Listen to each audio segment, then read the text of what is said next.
Él es diseñador industrial por la UNAM, es empresario, se dedica de lleno a informar, promover y generar proyectos sustentables. Es cofundador de la red de usuarios de Baños Ecovivo y Regresando al Agua AC, enfocándose en el uso racional del agua, agua estructurada, ciclo de nutrientes, saneamiento ecológico y sistemas agroforestales como fundamento de una solución integral al problema actual. Cuenta con una serie de diplomados y cursos en agricultura orgánica, sistemas agroforestales, cosecha de agua, permacultura, etc. Ha realizado emprendimientos en formación ambiental para universitarios como Ecomanos, Fundación Nacional por los Valores Humanos, y en nivel primario con A Favor del Niño IAP, participado en impartiendo capacitaciones. Da talleres, pláticas, felicidades, centros, eventos en radio, televisión, Sofi, perdón, te internet, estoy trabando un etcétera, poco. difundiendo en redes sociales y actualmente labora generando ecotecnias. ¿Crees Ay, que puedas hablar no, pues si tantito quieres, tu cámara? puedes ver la semblanza tú. Sí, si quieres yo la leo. Sí, Va, pues bueno, Raimundo Acevedo es diseñador industrial por la UNAM, también es empresario, se dedica de lleno a informar, promover y generar proyectos sustentables. Es cofundador de la red de usuarios de Baños Seco Vivo y Regresando al Agua AC, en donde se enfocan en el uso racional del agua, agua estructurada, ciclo de nutrientes, saneamiento ecológico y sistemas agroforestales como fundamento de una solución integral al problema actual. Asimismo, cuenta con una serie de diplomados y cursos en agricultura orgánica, sistemas agroforestales, cosecha de agua, permacultura, etc. También ha realizado emprendimientos en formación ambiental para universitarios como Ecomanos, junto con la Asociación Internacional por los Valores Humanos, y en nivel primaria con A Favor del Niño IAP. Ha participado en Misión Nosotros AC, impartiendo capacitaciones campesinas. También desde hace más de 7 años da talleres, pláticas en universidades, centros, eventos en radio, televisión por internet y etcétera, difundiendo en redes sociales contenidos de soluciones ambientales y ecotecnologías. Actualmente labora generando ecotécnicas y dando asesorías para proyectos permaculturales, integrando soluciones holísticas y desde distintos sectores a las problemáticas más apremiantes. José. Les vamos a pedir que estén cualquier pregunta, por favor la vayan apuntando en el chat y al final vamos a dar espacio para, pues para ellas, ¿no? Ya con eso dicho, te damos la palabra, Ray. Muchas gracias. Ok, bueno, pues pues gracias. Gracias a todas y todos por estar por acá. La verdad vamos a tratar un tema muy importante y pues literalmente nos da la vida en esto, ¿no? Que vamos a hablar. Entonces, pues vamos a entrar de lleno a uno de los temas que va a modelar nuestra vida en los siguientes años y pues cuya importancia pues es innegable, ¿no? De hecho es lo que va a definir pues todo lo que viene en nuestra ciudad, ¿no? Si nos vamos a quedar por acá y bueno, ahorita pues empiezo ya la presentación. Y pues bueno, antes que nada pues muchas gracias por la invitación, pues bueno, vamos adelante con esto. Ok.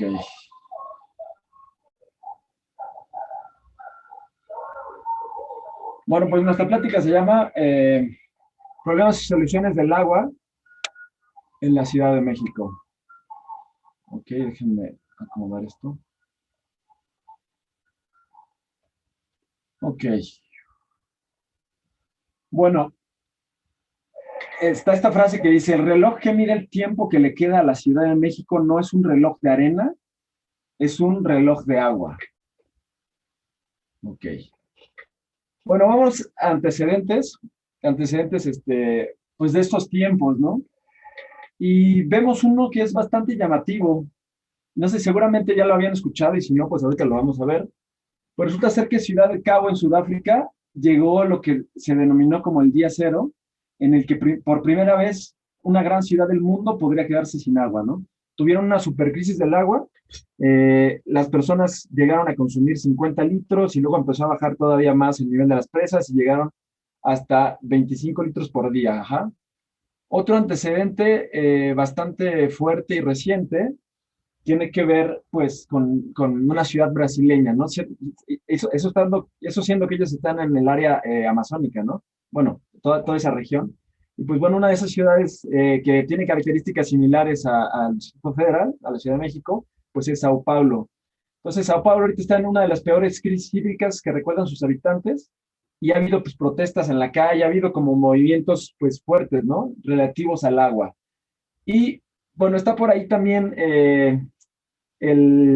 una frase que no tengo aquí en la presentación, pero a mí me llama mucho la atención, de Alfredo Jalife, que probablemente ustedes ya conocen, que comenta que así como el siglo XX se movió por el petróleo, el siglo XXI se va a mover por el agua. Y en este sentido, la persona que tenga la llave para abrir o cerrar el agua de una ciudad, pues va a tener el poder sobre millones de personas. Entonces, no es exagerado decir, este va a ser definitivamente el siglo del agua y que en su control está el mayor poder que ha habido en la humanidad hasta el momento, literal, ¿no? Entonces, bueno, vamos a hablar un poquito de una guerra. La humanidad actualmente tiene una guerra pues bastante avanzada, ¿no? Contra el agua, que viene siendo una guerra contra sí mismo. Y esta guerra tiene varias aristas muy importantes, ajá. Y se las voy a mencionar, pues una por una, de una forma rápida, pero para que vayamos viendo como que las dimensiones, ¿no? La primera guerra contra el agua es la tala desmedida. Ese es el primer problema del agua, no es en sí el uso del agua, ni su aplicación, ni su contaminación, es la tala, porque los bosques son las primeras esponjas o fuentes de agua, ¿no? La segunda es la modificación de las aguas superficiales, lo que son presas, entubamiento de ríos. La tercera podríamos hablar del uso irracional del agua, que tiene que ver con una agricultura a suelo expuesto, ahorita lo vamos a mencionar a más detalle, y temas también de saneamiento. Luego viene la extracción excesiva de mantos freáticos y de ríos, y después de esto viene lo que es la contaminación.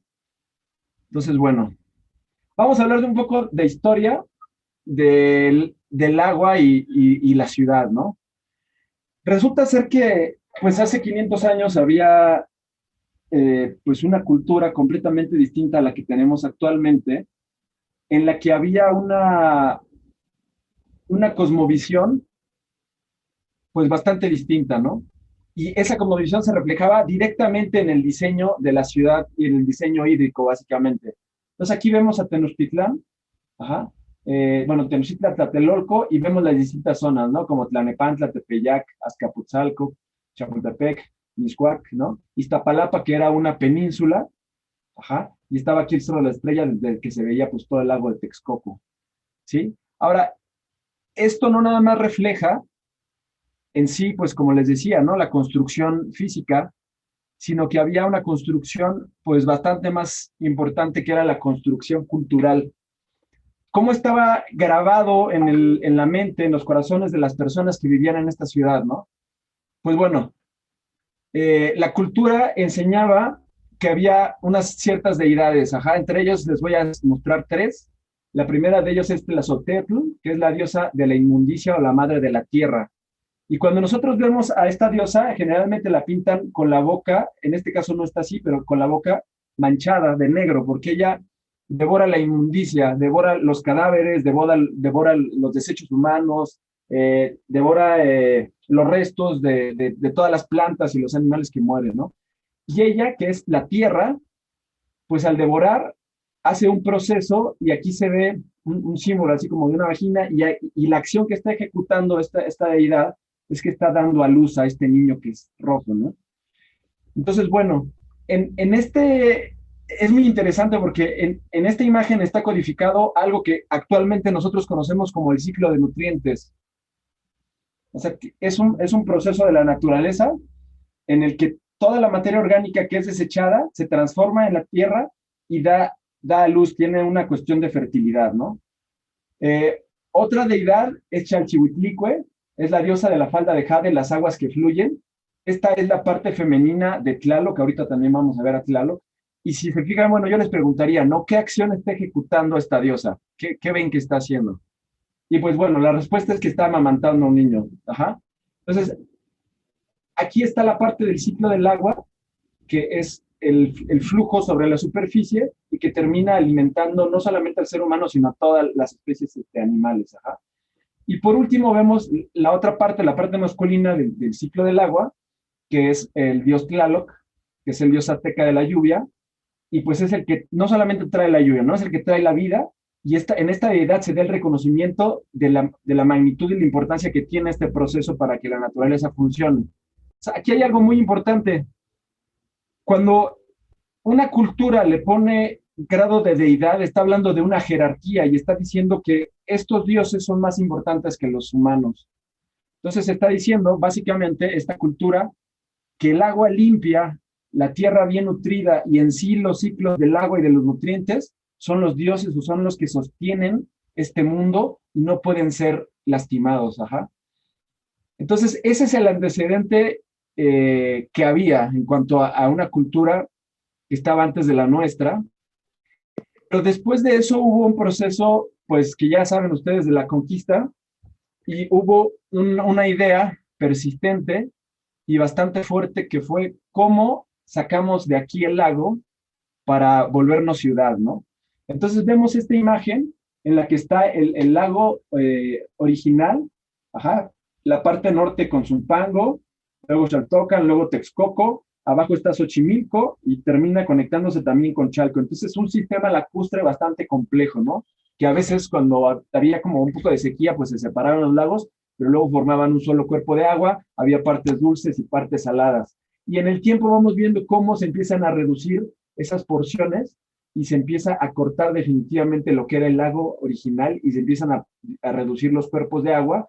Tenemos aquí 1824, luego más de un siglo después, 1929, y luego hay una reducción que viene bastante más rápida, ¿no? 1959, 1980, aquí como ven hay una explosión, ¿no? Enorme, un cambio dramático en la dimensión de la ciudad y también en cuanto a los cuerpos de agua. En 2000, pues tenemos ya una reducción súper significativa y para 2007, que es hasta donde llega esta gráfica, pues ya básicamente la ciudad lo abarcó todo y tenemos pues muy pocos cuerpos de agua. Por acá está Texcoco, donde se iba a poner el aeropuerto, ¿no? Zumpango prácticamente desapareció. Iztapalapa, pues desde hace muchísimo había dejado de ser península y ahorita está totalmente inmersa en la ciudad. Y pues tenemos una situación pues bastante grave en cuanto a que pues, se rompió con ese cuerpo de agua, ¿no? Y aparte con todos los ríos. También teníamos un sistema de aproximadamente como unos 70 ríos. Y bueno, una de las grandes obras que se hizo grandes obras entre comillas, ¿no? Para terminar con el lago de Texcoco, probablemente ya lo conocían, se llama el Tajo de Nochistongo, que es este desgarramiento de la tierra, es un canal enorme que se empieza en 1789 y bueno, es una longitud bueno, aquí no se alcanza el número, bueno, eran más de 22 kilómetros, se tarda 182 años en construirse y cerca de 30,000 trabajadores mueren en su realización. O sea, es una de las obras más grandes que tiene que ver con la Ciudad de México como está configurada actualmente. Entonces nos vamos, después de este pequeñísimo viaje histórico en la que vimos cómo hay una transformación de una ciudad del lago a una ciudad sin lago. Ajá. Entonces nos vamos a la actualidad. Y en esta actualidad nos topamos con un modelo, y me burlo un poquito de este modelo, ¿no? Porque es el modelo que ahorita estamos siguiendo nosotros, ¿no? El modelo de la ciudad contemporánea, ¿no?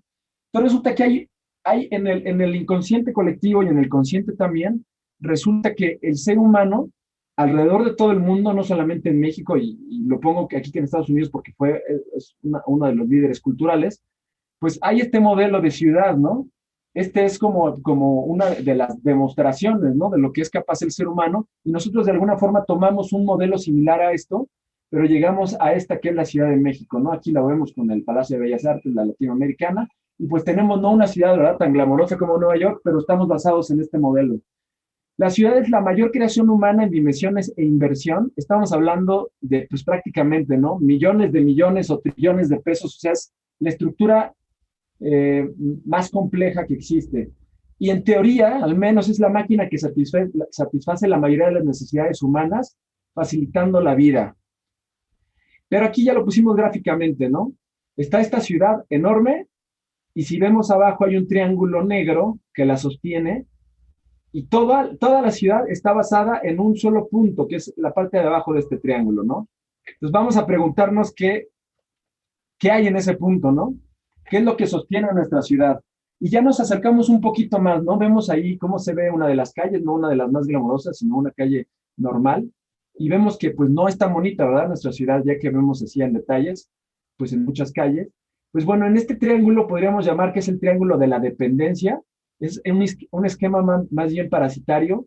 Se basa también en un uso desmedido de recursos y en la generación de basura. O sea, son varios conceptos que se encadenan y que le dan su definición a la ciudad, ¿no? Entonces, cuando preguntamos, bueno, a ver, ¿qué soporta a la ciudad, no? Pues bueno, resulta ser que la soporta una idea fundamental. Y esa idea dice, ya si la vemos así a microscopio, las ciudades en sí dependen de esta idea todas. Y esta idea es, se cuenta con un abasto ilimitado, es importantísimo, de materiales, agua y alimentos. Entonces, esta super macroestructura, como no devuelve y tiene más bien un sistema parasitario, depende de esa idea nada más, ¿eh? O sea, si tú le cortas esos suministros, la ciudad completa, aunque sea una estructura enorme, se viene para abajo, ajá, se desarticula, deja de funcionar. Entonces, esta es la idea que está oculta en nuestra civilización, ¿no? Nosotros creemos que de la nada, de la magia, ajá, se va a poder abastecer ilimitadamente a la ciudad de recursos y agua, ¿no? Entonces, vamos a ver cómo opera esa magia, ¿no? Que ahorita en la que estamos creyendo nosotros, pues que tiene una estructura bastante compleja y disfuncional para traernos agua, porque no hay un abasto ilimitado de agua y ahorita lo vamos a ver, ¿no? Entonces, la Ciudad de México aproximadamente está consumiendo 64 metros cúbicos por segundo, o por lo menos estaba consumiendo eso los últimos años, y ahorita ya empieza a haber como una caída, ¿no? Del abasto. Entonces son 2.000 millones de metros cúbicos por año. Entonces, nosotros vemos aquí nuestra jarrita llena de agua, abrimos la llave y está en la regadera, ¿no? Está en los WCs, en muchos lados no tenemos el agua. Pero ¿cómo llega hasta allá? Pues la respuesta es con un sistema pues extremadamente complejo. Entonces vamos a hablar del sistema de abasto de agua potable de la ciudad, que en un esquema así muy general es esto. Estamos hablando de una serie de presas interconectadas que empiezan en el estado de Michoacán. Ajá. Aquí hay 2 presas en el estado de Michoacán, luego bajamos, bueno, nos vamos hacia Estado de México, donde aquí tenemos 5 presas y toda una serie de tuberías que nos llevan a una planta potabilizadora, donde se juntan todas las aguas de todas las presas para ser tratadas y finalmente llegan a plantas de bombeo, donde son llevadas hasta la Ciudad de México. Aproximadamente 30% de la energía eléctrica que consume nuestra ciudad es para mover el agua. Y la mayor planta de bombeo del sistema, Lerma Cutzamala, consume la energía de la ciudad de Puebla, que es una ciudad aproximadamente de unos 2 millones de habitantes. Entonces, estamos hablando de consumo energético desmedido. Y hay un ascenso de la cota de agua, del nivel, de aproximadamente 1 kilómetro. Estamos hablando de 900 y fracción metros, es lo que tiene que subir el agua para podernos llegar. Y con este sistema complejísimo y carísimo, de los más complejos y caros del mundo, pues nos llega a la ciudad el 30% del agua que consumimos, ¿no? Si hacemos un poquito de matemáticas, sería 3 por 6, 18, unos 20 metros cúbicos por segundo. Ajá. Pero el otro resto, que son unos 40 metros cúbicos por segundo, pues vienen de otro sistema. Y ese sistema, saludos a Rich, ese sistema pues viene siendo el sistema de pozos. Los pozos de la Ciudad de México pues tienen distintas profundidades, pero muchos de ellos tienen entre 100 y 200 metros, y pues bueno, eso sigue aumentando, ¿no? En profundidad. Y ellos son los que abastecen el 70% del agua. La mayor parte del agua de la ciudad se está extrayendo de lo que quedó del lago de Texcoco. O sea, el lago de Texcoco se vació por completo, pero abajo de él quedó este manto, y este manto es lo que nos está alimentando en este momento el 70% del agua. Entonces, así está funcionando de una forma muy general la Ciudad de México. El problema es, bueno, de este sistema vamos a ver como varios problemas, pero hay dos problemas que les voy a mencionar. Uno de ellos, bueno, los dos de ellos están activos. Este año, Claudia Sheinbaum ya lo anunció, que varias presas de Michoacán y Estado de México traen niveles históricos de descenso, no están llenas a su total capacidad. Entonces, ya por este lado hay un problema, que es las presas no están captando tanta agua como deberían. Y el segundo problema, que es más grave, que es se está extrayendo el doble de lo que se llega a recargar los pozos o el manto freático. Ajá. Entonces, hay un embudo, las dos partes que nos están alimentando de agua pues están colapsando. Aquí hay una imagen de una de las grandes plantas potabilizadoras. Esta es la planta de los perros. Y aquí hay una proyección que nos dice, bueno, la Ciudad de México está al borde de una crisis por agua. Esto lo decía New York Times o Washington Post, ¿no? En uno de sus artículos, y decía, para el 2030 habrá 29 millones de habitantes en nuestra ciudad. Ajá, 29 millones. No es la más grande del mundo, que está entre las primeras 5. Y dice, bueno, tendremos una extracción de 5.300, 5.321 millones de litros por día se extraen del acuífero. Ajá. Entonces, bueno, pues resulta ser que no solamente es que estemos extrayendo muchísima agua, sino que tenemos un proceso de desecación, porque no dejamos que se recargue. ¿Y qué hacemos con el agua que está cayendo sobre la ciudad, que es muchísima? Se calcula en un libro que se llama México Sediento, decían que aproximadamente nos llovía 3 veces lo que consumíamos como ciudad. Pero entonces, ¿qué pasa con esa agua de lluvia?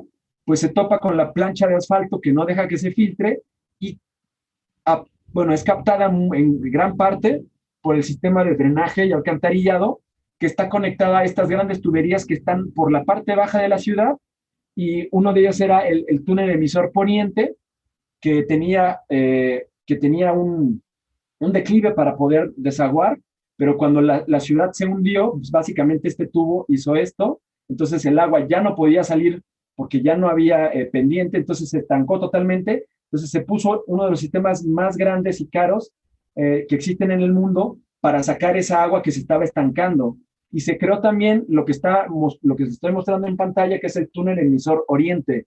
Esta es una obra que tiene 7 metros de diámetro, costó más de 43,000 millones de pesos cuando estaba proyectado y que iba a costar la tercera parte, y es una gran obra, otra vez entre comillas, para secar o desecar, podríamos decir, el Valle de México.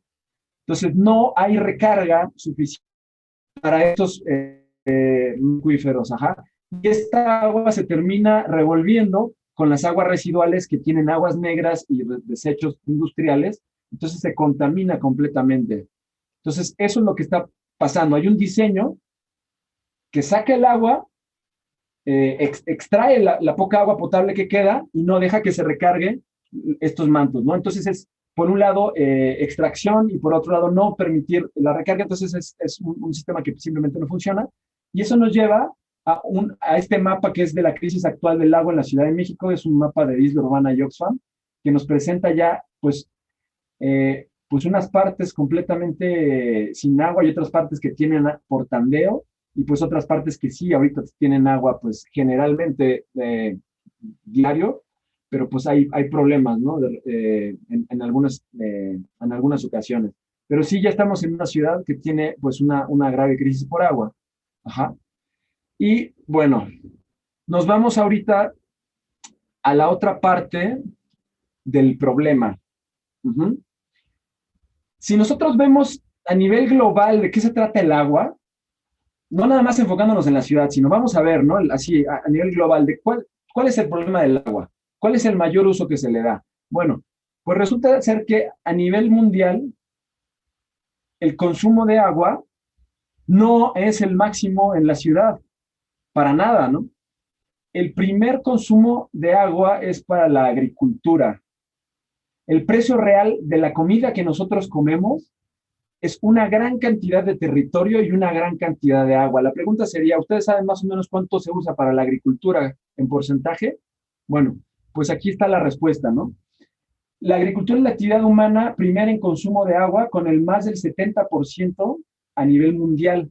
Estamos hablando de en México llega al 76% concretamente, ¿no? Y aquí vemos cómo diferentes regiones del mundo usan el agua. Ajá. La parte de abajo, la más oscura, es la agricultura, luego está la industria y luego está el uso doméstico. Si nosotros nos vamos aquí a Latinoamérica, pues van a ver que la gran cantidad de agua, que la gran mayoría es para la agricultura. Y uso doméstico e industria, pues son menos de la mitad de esto, ¿no? Puntos. Entonces, bueno, como les decía, en México es el 76%. Ajá. Y, bueno, ¿cómo lo vamos a ver, no? Les voy a mostrar estas imágenes de cómo se ve. Déjenme ponerle aquí las delegaciones. Ok, municipios y delegaciones. Ok, vamos a ver. Bueno, creo que los municipios son demasiados. Sí, demasiados municipios. Okay. Bueno, aquí vamos a ver nuestra hermosísima Ciudad de México, ajá, desde arriba, desde el cielo. Y bueno, vemos aquí lo que es la mancha urbana. Vemos también estos cuerpos de agua que son color verde, ¿no? Eso ahorita les voy a explicar qué significa. Vemos aquí lo que es la presa Nabor Carrillo. Por aquí está Xochimilco. Quiero que lo contemplen en contexto de toda la ciudad porque realmente es algo, pues, déjenme les muestro. Espérenme, si está por acá. Ok, espérenme un ratito. El agua, ¿no? Bueno, les quiero mostrar cómo se veía Xochimilco. Bueno, aquí está, de hecho.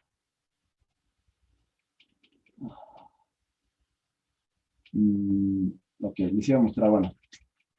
Ok, les muestro más rápido esto, ¿no? La presa Nabor Carrillo, esto es lo que queda del lago de Texcoco, que es el lago de Zumpango, que de hecho ya se está ahorita prácticamente desecando por completo. Ajá. Esta era la punta norte del lago de Texcoco. Ahora, lo que quiero que vean es lo que está alrededor de la ciudad. Y lo que está alrededor de la ciudad son hectáreas y más hectáreas. Estamos hablando, pues, de sí, cerca de 1 millón de hectáreas, que trae una deforestación súper masiva. Estamos hablando que si vemos un territorio como este, la cobertura forestal, pues, difícilmente va a llegar al 5%, ¿no?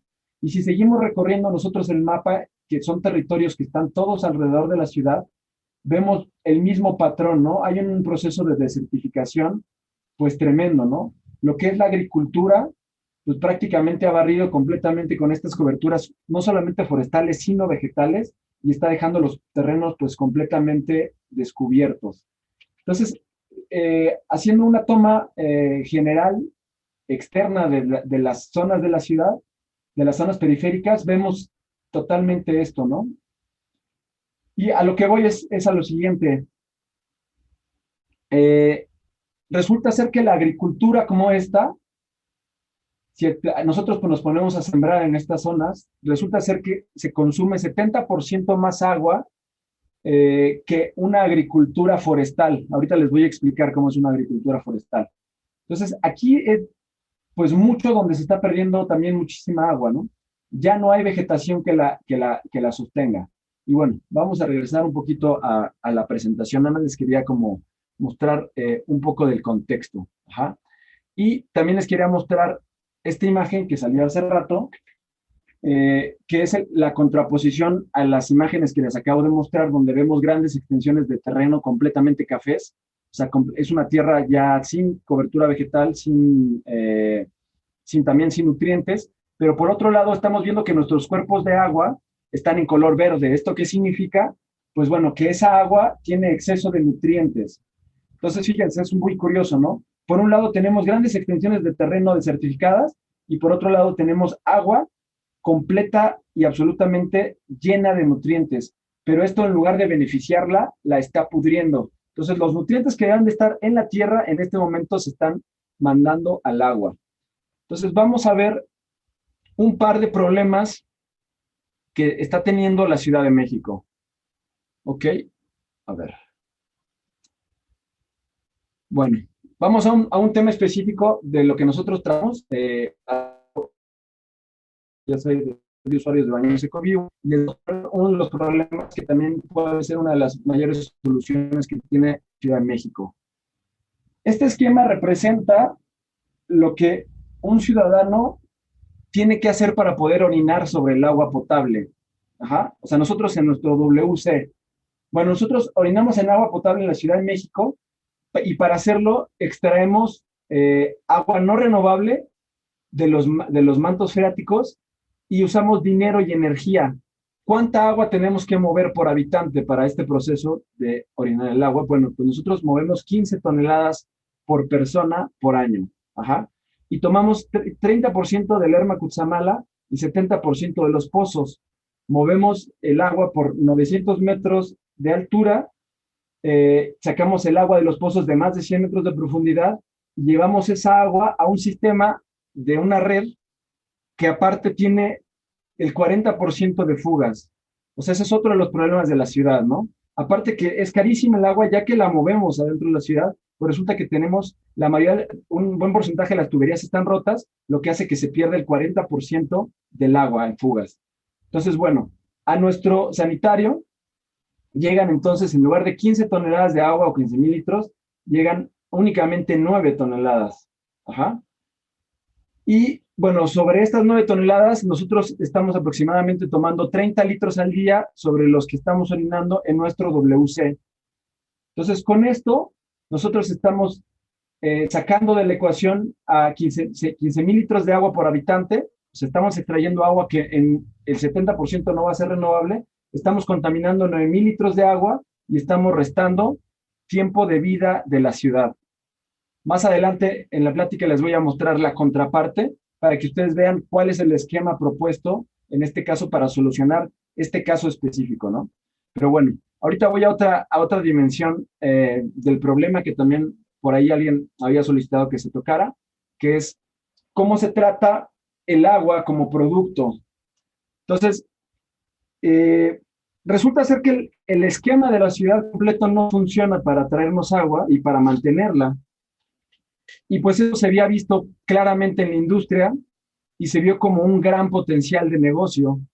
Entonces resulta ser que surgieron estas grandes empresas, las cuales están buscando sobre todo las concesiones a largo plazo con el gobierno. En algunos casos están logrando concesiones de 25 y en algunos casos hasta de 50 años para la explotación, apenas unos centavos por metro cúbico, siendo que terminan vendiendo esa agua a miles de pesos por metro cúbico. Y para ubicar el tema en la República Mexicana, pues vamos a ver lo siguiente.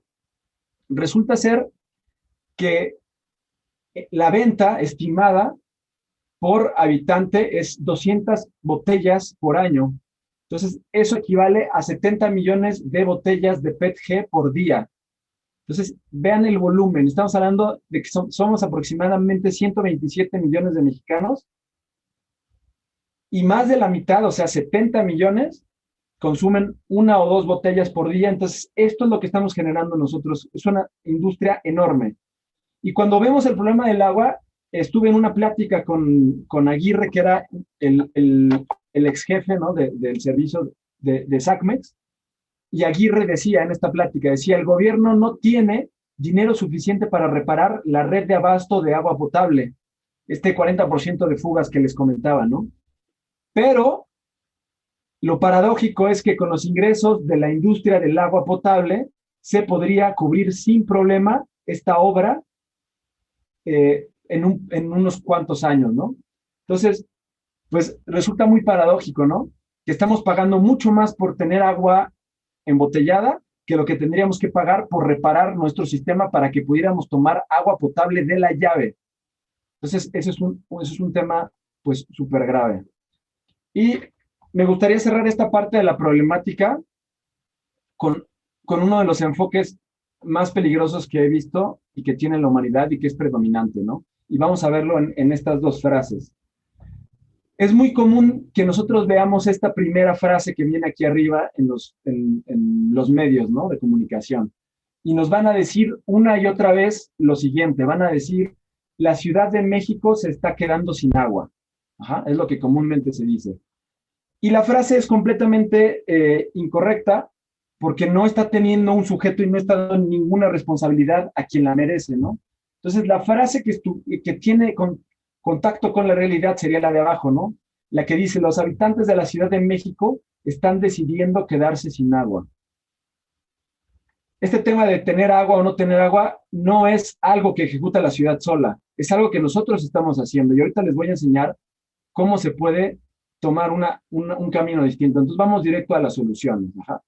Entonces, bueno, vamos a decir que es viable que la Ciudad de México recupere el agua.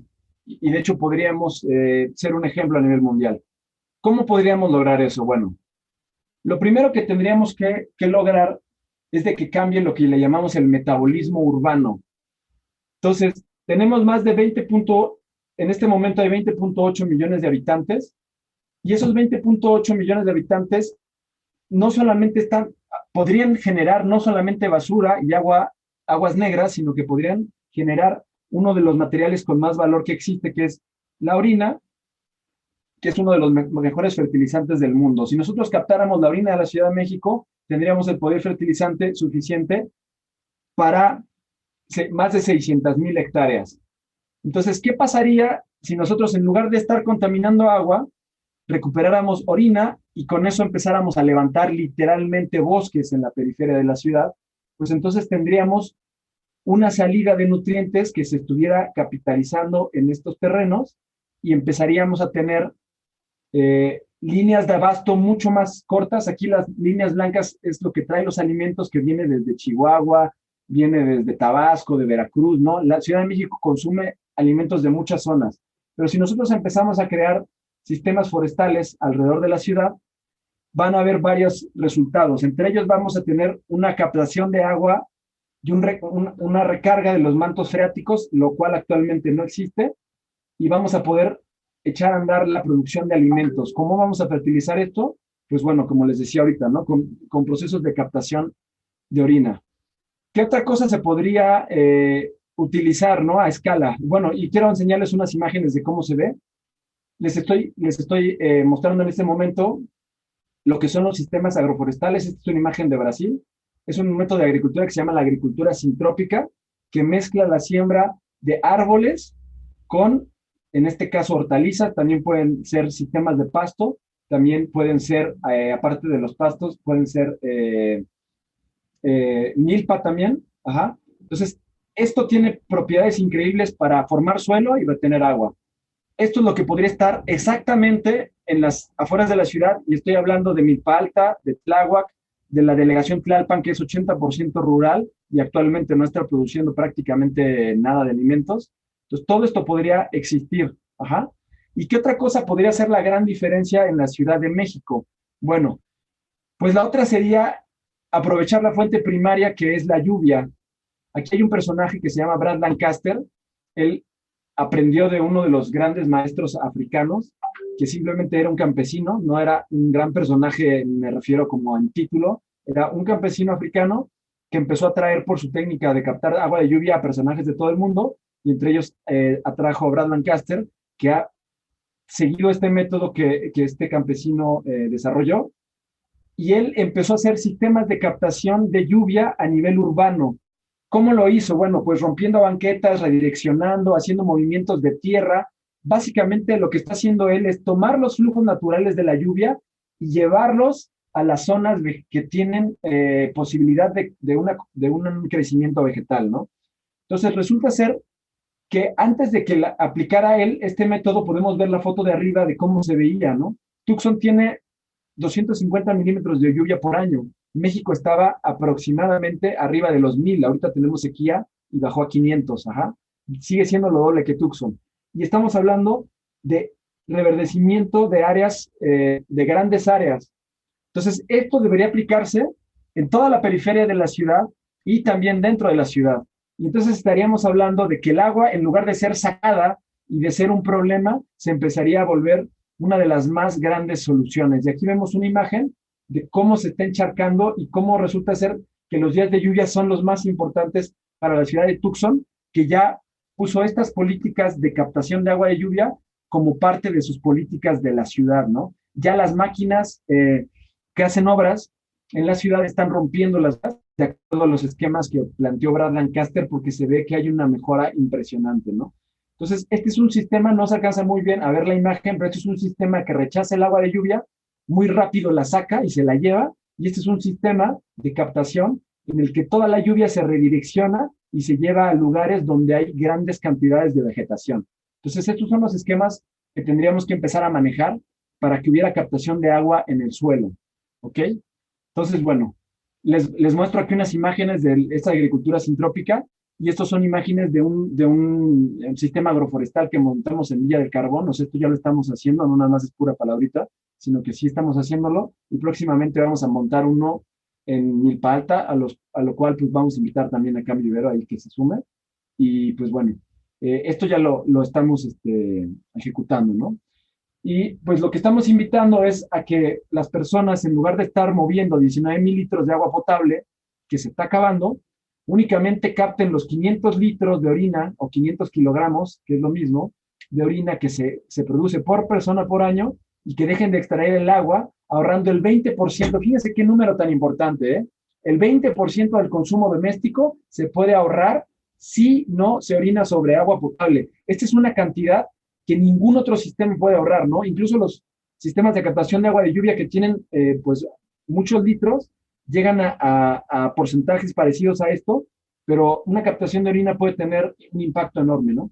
Entonces, no se gasta tanta energía y un ahorro importantísimo en este rubro, porque movemos 30% menos peso, ¿no? En lugar de 15 toneladas, solamente se mueven 500 litros. Si captáramos toda la orina de los habitantes, podríamos fertilizar más de 600,000 hectáreas, captando agua de lluvia, dándole más tiempo de vida a la ciudad y sobre todo formando bosques, biodiversidad y productividad alimenticia, ¿no? Entonces, les voy a poner un ejemplo de qué pasaría si nosotros empezáramos a utilizar esto para generar biomasa, para generar alimentos. Aquí está una aplicación de orina, 1,750 mililitros para el crecimiento del maíz, logra 954 gramos. Cuando se aplican 750 mililitros, en este ejemplo, se lograron 406 gramos. Y por último, cuando no se aplicó orina, únicamente se lograron 63 gramos con las mismas plantas en el mismo lugar, bajo las mismas condiciones de luz. De esto estamos hablando, de un movimiento de nutrientes que puede hacer toda la diferencia en los terrenos que están alrededor de la ciudad. Estamos hablando de un poder fertilizante impresionante que ahorita se está haciendo contaminación. Ajá. Entonces, bueno, sistemas tan sencillos como esto pueden ayudarnos a captar orina. Hay también otros específicos para mujeres. Ahorita no tengo la imagen en esta presentación. Y bueno, lo que les quería mostrar es la última parte. Aquí, bueno, esto es un sanitario ecológico. Ya no va a haber tiempo porque ya me volé por un buen rato, ¿no? Pero bueno, quiero irme a la conclusión, que es creo que bastante más importante, ¿no? Ok. Bueno, lo último que quiero decir ya para el cierre, para que empecemos con las preguntas, es lo siguiente. Yo ahorita les presenté lo que le llamo la problemática del agua, ¿no? Y ustedes están de acuerdo que si yo les preguntara, me dirían, sí, claro, tú presentaste los problemas del agua, ¿no? Y yo les diría, bueno, hay una grave confusión, y es grave, una grave confusión de niveles, porque yo lo que les acabo de presentar, todo lo que les presenté son efectos y ninguno de ellos es causa. Entonces, hay una grave confusión de niveles tratando los efectos externos sin entender la única causa. Yo les voy a preguntar, ¿cuál es lo que está causando la crisis actual, ¿no? La crisis del agua. Entonces me dirían, no, pues los bosques, la tala, la contaminación. No, discúlpenme, esa no fue la pregunta. ¿Qué es lo que está abajo de esos problemas? La verdadera causa. Ajá. Todos esos son efectos: deforestación, contaminación, conflictos sociales y demás problemas tienen un origen. Y ese origen me gustaría tratarlo porque sí veo que es el tema central que deberían de estarse viendo en este tipo de pláticas, y es la verdadera causa. Y como verdadera causa, voy a identificar lo que es la mente humana. Ajá. Y en este caso son emociones negativas, creencias falsas y pensamientos destructivos. El ser humano, antes de generar estos sistemas que son completamente irracionales y que van a provocar que millones de personas se queden sin agua, hay una idea base o hay un problema que es la desconexión con la naturaleza. La parte negativa del ser humano que está operando, ¿no? La corrupción, todos estos problemas, y esa es la verdadera causa. Ajá. Entonces, para ese problema real, y hay una solución real, ajá, que es esta dualidad, y lo presento así, de lo que existe dentro del ser humano. Por un lado es el pensamiento del ego, que es el pensamiento del parásito, el pensamiento del virus, que se basa en la separación, en la insuficiencia, en la culpabilidad y la autodestrucción. Todo esto es lo que está operando actualmente en la psique humana. Y del otro lado es lo que le vamos a llamar la parte del espíritu, que es una parte más bien creativa, que se basa en la unidad entre las personas y con los elementos, en la abundancia y la inocencia y la autoafirmación. Resulta ser que nosotros pensamos que esta no es nuestra realidad, ¿no? La Ciudad de México tira millones de toneladas, 12,000 toneladas de basura por día, generamos más de 40 metros cúbicos de agua residual, tenemos aire contaminado, estamos expuestos a medios de comunicación que todo el tiempo nos están también contaminando, ¿no? Mucha contaminación visual también, hay una matanza constante, ¿no? De animales para podernos alimentar. Esto es lo que nosotros llamamos nuestra realidad, pero resulta ser que todo lo que estamos viendo simplemente es un reflejo distorsionado de un ser humano que ahorita, en este momento, la crisis más grave que tiene es una crisis cultural que está basada en algo más profundo todavía, que es una crisis espiritual, ¿no? Tenemos este tema de autodestrucción que está muy activo y pues eso tiene que ser sanado para que los efectos, que es todo el desorden que hemos generado, pues también sean sanados, ¿no? Entonces, está mucho esta idea, ¿no? Actualmente de que el ser humano es un parásito. Y yo quisiera tocarlo diciendo, ¿no? El ser humano no es ningún parásito, simplemente tiene esta mente o este ego, ¿no? Esta mente rota que está planteando puras cosas que no tienen sentido. La agricultura actual en general no tiene sentido, la forma en la que las personas están desechando tal cual heces y orinas sobre el agua no tiene ningún sentido, la forma en que estamos entubando los ríos tampoco tiene ningún sentido, y es momento que reconozcamos que hay una causa un poco más profunda y que elijamos de nuevo. Y eso sería todo. Muchas gracias. Ya abrimos para preguntas y respuestas. Muchas gracias, Ray. Te lo agradecemos mucho. Creo que fue una plática muy enriquecedora, que yo creo que también era muy necesaria para todos, creo yo, ¿no? Entonces te lo agradecemos y ahora vamos a abrir un espacio para preguntas. Y la primera pregunta que tenemos te la hace Lidia Vargas y pregunta: ¿las plantas tratadoras que captan la orina estarían en la periferia de la ciudad o dónde se ubicarían? Ok, bueno, es muy interesante esa pregunta y lo voy a responder yo con una imagen aquí para mostrarlo. Ok, a ver. Espérame un ratito. Ok, a ver. Sí, es que es bueno mostrarles esta imagen. Ok. Ok, les voy a mostrar entonces desde mi pantalla. Ok, bueno, ¿qué sucede con la orina, no? Tenemos tres procesos. El primero se llama la captación, el segundo se llama, bueno, el procesamiento, y el tercero es el resultado. ¿Ah? Entonces, la orina se capta a pesar de que tenga contaminación biológica, o sea, que si tú como persona tienes infección en vías urinarias, o si has tomado medicamentos, o tomaste incluso drogas, o lo que hayas tomado, ¿no? A pesar de eso, la orina sirve y hay un método de 9 barreras de la Organización Mundial de la Salud, ¿no? ¿Cómo la captas? Pues en migitorios secos o en sanitarios con separación. ¿Cómo la procesas? La transportas y la alojas en contenedores. No necesitas tal cual una planta de tratamiento, simplemente la dejas almacenada. ¿Y qué vas a hacer con esa orina? Bueno, la orina es de muy buena calidad, es que no hay una población enferma, incluso la puedes usar para sembrar y fertilizar alimentos.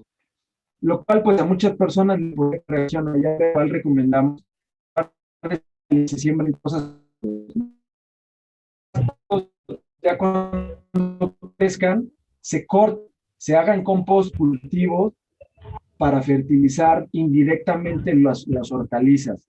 Si ahorita te vas a la realidad, venganza, ¿no? Llaman en Tula, Hidalgo, donde con agua residual, no son negras, ¿no? No solamente tienen caca y orina, sino que tienen metales pesados, hidrocarburos, jabones.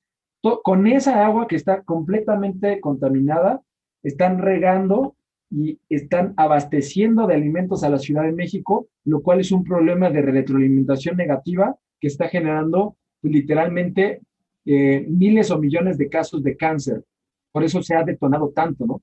Porque los alimentos ya nos están intoxicando y parte de eso es porque vienen contaminados, ¿no? Bueno, en lugar de eso, lo que vamos a hacer es nosotros simplemente captar la orina, que es un material inocuo, sin patógenos, y vamos a poderla usar de tres formas.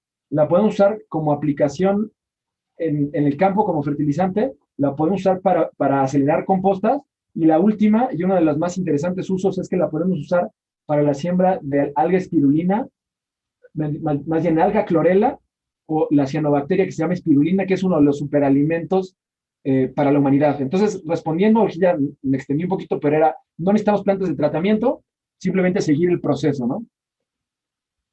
Muchas gracias. De hecho, siguiendo con esta idea, Diego nos pregunta, si implemento un excusado con captación de orina, ¿a dónde llevo la orina? O sea, si una persona lo quiere hacer en su casa, ¿a dónde la puede llevar?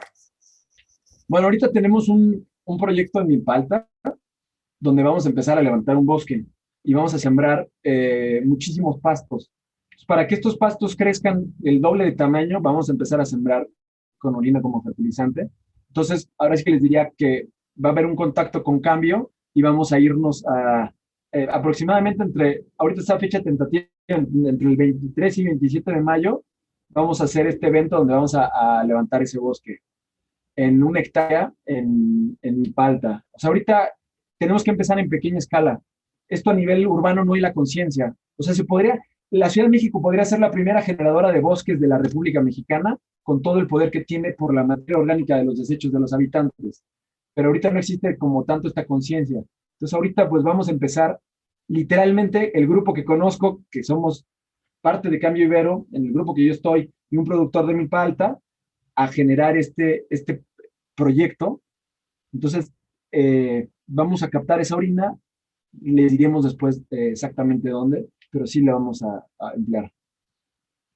Muchas gracias. Otra pregunta, Sebastián Gallegos nos pregunta, te pregunta, ¿cómo funcionan los baños secos? ¿Es verdad que son menos higiénicos que uno de agua o no es cierto? Ajá. Mira, parte de la cultura actual es totalmente el uso inadecuado de los conceptos y las palabras. Ahorita vamos a ver eso porque es bastante grave. A ver, espérame un ratito. Ok, también les voy a compartir aquí mi pantalla, ¿no? Para que vean también que no es como nada más decir, sino que ya es aplicación. Bueno, la pregunta era, ¿cómo es un baño seco y si es menos higiénico, no? Bueno. Así es. Ok, pues sí, les presento mi pantalla. Miren, este es un baño seco súper rústico que tenía, que fue mi primer baño seco, y ahorita pues ustedes dirán, oye, ¿cómo te atreves a decir que esto no es más higiénico que un baño? Y bueno, lo primero que les voy a decir es que un sanitario ecológico o baño seco es muchísimo más limpio que un WC con agua. ¿Por qué? Porque les decía, una de las primeras cosas que hace el sistema actual, ¿no? O la mente rota, para mantenernos en un sistema que no funciona, es cruzarnos los conceptos y las palabras. Cuando nosotros hablamos de un WC, se usa la palabra sanitario, y sanitario viene de sanitizar o de limpiar. ¿Cuál es el proceso de limpieza cuando tú mueves desechos humanos y los mezclas con agua haciendo un material asqueroso, ¿no? Las aguas negras son horribles, apestan y aparte son la tercera causa de muerte infantil en el mundo. Entonces, se generan aguas negras y solamente se desplaza hacia otro lugar un problema. Entonces yo te preguntaría, en primer lugar, ¿por qué le llamas sanitario, no? Nada más porque en tu casa te deshaces de ese material, pero estás generando un problema. Entonces es todo lo opuesto, ¿no? No es sanitario un WC. Ahora, la diferencia con un baño seco como esto, ¿no? Aquí es cuando no lo usaba, lo ponía arriba, cuando lo usaba, lo ponía abajo, después ya cambia a este modelo de sanitario ecológico. También hay otros que se parecen más al modelo actual, que son como pintados de blanco, ¿no? Este es un modelo pues, que estaba hecho a propósito, así como en materiales como de madera, así se ve. Este es un depósito trasero, no para agua, sino para material de cobertura. Tiene un contenedor de 9 litros que se ve aquí, que es como tal cual una cubetita, ¿no? Donde van cayendo nuestros desechos, pero nosotros lo cubrimos con una capa de al menos 2-3 centímetros de un material de hojas en descomposición que no permiten en absoluto la salida de olores, ¿no? Un baño seco bien manejado no va a oler absolutamente a nada y va a ser completamente higiénico porque todas las bacterias se quedan ahí, no salen y andan pululando por el aire, y después lo llevas a un proceso de compostaje, donde después de un año se procesa y todos los patógenos mueren. Ese proceso sí es de sanitización, pero requiere un año. Bueno, se le da un año como ventana de seguridad, pero realmente se hace el proceso entre 3 a 6 meses. Entonces limpia completamente la materia que nosotros le dimos y la convierte, lo más importante, en tierra. Entonces por eso sí se puede llamar como de un sanitario ecológico. Y pues definitivamente es muchísimo más limpio que el WC. Ya. Perfecto. Muchas gracias, Ray. Bueno, ahorita por el tiempo, creo que ya tenemos que cerrar con esta parte de las preguntas. Entonces le voy a ceder la palabra a Lidia para el cierre. Sí. Sí, de todas maneras que les pasen las preguntas ahí, yo pues trato de contestar ahí por redes o lo que se pueda, ¿no? Y pues una disculpa que sí nos pasamos ahí un poquito de tiempo. No, muchas gracias. Hombre, muchísimas gracias a todos por asistir a esta conferencia y sobre todo muchísimas gracias a ti, Ray, por esta conferencia tan interesante, por presentarnos estos datos tan duros pero súper necesarios para de verdad generar conciencia y sobre todo por presentarnos estas soluciones pues a nivel macro que harían un cambio real en nuestra ciudad. Y pues bueno, comparto tu certificado de participación. En un ratito lo mandamos por correo. Y de verdad, muchísimas gracias a todos por asistir. Muchas gracias, Ray. Gracias a ustedes. Gracias. Ray. Y pues, sí, pues ya viene la crisis del agua y pues ahora sí que estemos bien atentos, ¿no? Porque esto ya se está moviendo y próximamente será como del uso común el baño seco y ustedes lo van a ver, ¿no? O sea, no, ahora sí que el tiempo dirá lo que les había comentado y pues sí requerimos organizarnos y pues ojalá que pues, coincidamos en ese sistema agroforestal. Y gracias por el espacio. Gracias. Gracias, Ray. Cuídate.